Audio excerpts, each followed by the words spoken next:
কানাডার visitor visa approve হলে আপনি কীভাবে বুঝবেন? এটা হচ্ছে পাসপোর্ট রিকোয়ারমেন্ট লেটার অথবা পাসপোর্ট সাবমিশন লেটার।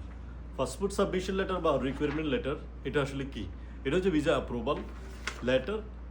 এটা আসলে ভাবতে হবে আপনার ভিসাটা অ্যাপ্রুভ হয়ে গেছে। এখন এটা আপনি কীভাবে আসবেন বা কীভাবে পাবেন বা কীভাবে বুঝবেন এটা আপনার হয়ে গেছে বা চলে আসছে?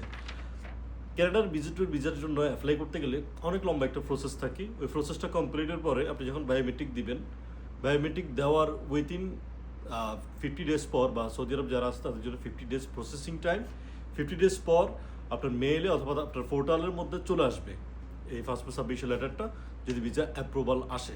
এটা চলে আসলে এটাকে আপনি প্রিন্ট আউট করে বের করে পাসপোর্ট সহ বিএফএস গ্লোবাল অথবা অ্যাম্বাসি থাকলে অ্যাম্বাসিতে আপনি সাবমিট করবেন।